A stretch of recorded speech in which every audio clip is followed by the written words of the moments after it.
So you can still find the average rate of change even if you're just given the equation. All you have to do is realize it's still change in y over change in x, which is y2 minus y1 over x2 minus x1. And again, we're going to be given an interval. So you'll plug in those x values to find the y values, and then you'll plug that into the formula.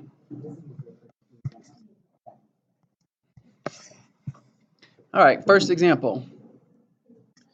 F of x equals 3 times e to the x. So this is an exponential function. And it says determine the average rate of change from 0 to 2. So before on the graph, we just looked at the graph to see what the y value is. When you're given an equation, you have to plug in the x value to see what the y value is, which you guys kind of already did with some of those equations because you couldn't quite tell what the y value was.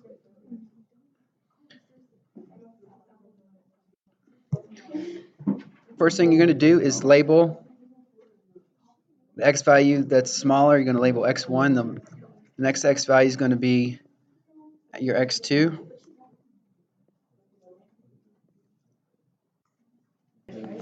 Next, you're going to figure f of x1 out by plugging in your x1 into the equation. Whoops.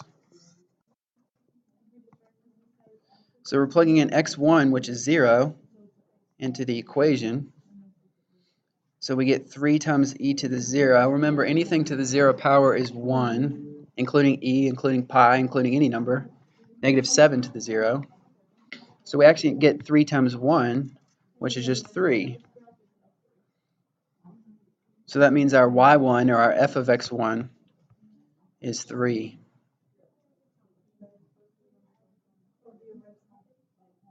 Remember, the reason we're doing this is so we can figure out the change in y over the change in x. That gives us the average rate of change. Let me ask you guys, what was the other term I taught you yesterday, which means average rate of change? Oh, yeah, but I mean, sorry. Slope of what? Secant. I didn't mention this, but it's funny how we use the word secant to talk about, average rate of change when it also means a trig function. They're completely different. It's the same word. Okay, then we're going to figure out f of x2 by plugging in x2 into the equation. And yes, you can leave it as 3e squared. You don't have to write a decimal out, okay? In fact, in calculus or in upper level math, you want to be as precise as possible. You don't want to round it to a decimal because it will be rounding. Your answer will be less accurate. So just leave it as 3e squared. Then we're going to plug those into the equation, just like we did yesterday. So we have y2 minus y1 over x2 minus x1.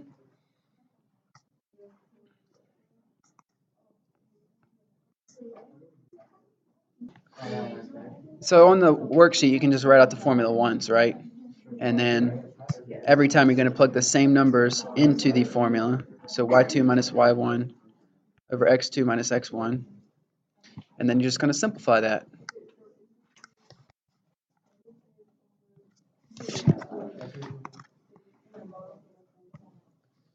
Now, we get 3e, we can pull a 3 out of the top because they both have a 3. We get 3e squared over e squared minus 1 over 2, which we can write as 3 over 2 e squared minus 1. Now, if you did want to find the decimal, you could plug it into your calculator. You get 9.58. That's steep. Basically, anything bigger than 3 is going to be a really steep slope. Steep. That line's going to look something like this. Maybe even steeper than that. Maybe something like this.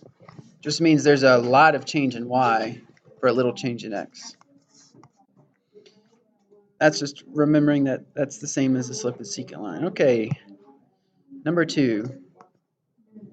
Determine the slope of the secant line.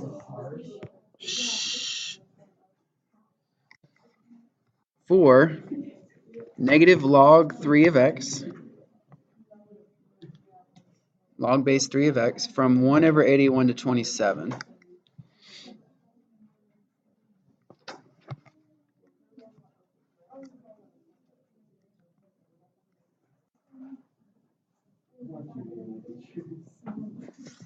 Okay. So again, we're going to plug in each of those values into the equation after we label them x1 and x2. So I'm going to plug in 1 over 81 to the first equation. To the equation. I know you guys aren't real comfortable with logs, but I'll explain this. Basically, to figure this out, you figure out which power you raise 3 by to get to 1 over 81. The answer is -4. 3 to the 4th is 81, so 3 to the -4 is 1 over 3 to the 4th, which is 1 over 81. So when you're finding a log, you're finding an exponent. You're saying that 3 to the -4 equals 1 over 81.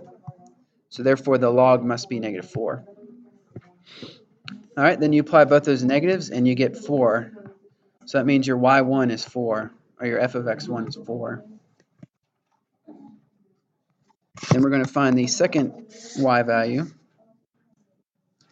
Plug in 27. Now this one's easy. 3 to the third power gives you 27.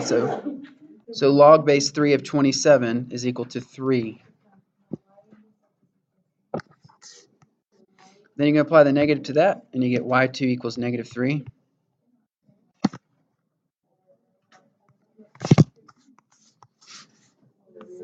Again, we're just going to write the formula out. Plug those in.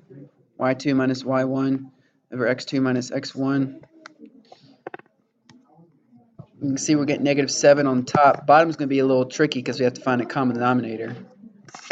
So for the bottom, we have to multiply the left number by 81 over 81. You would need a calculator for this problem. No, you could do long multiplication. 27 times 81 is 2187. Subtract 1, you get 2186 over 1.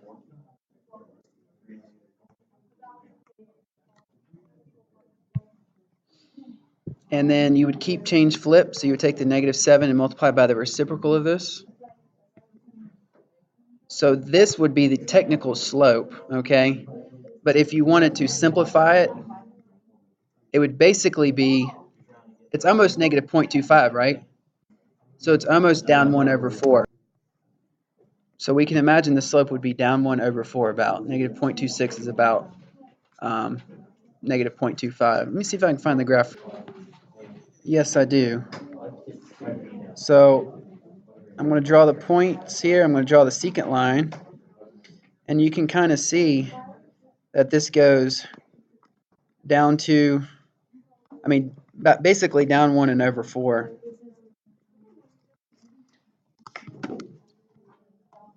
There we go.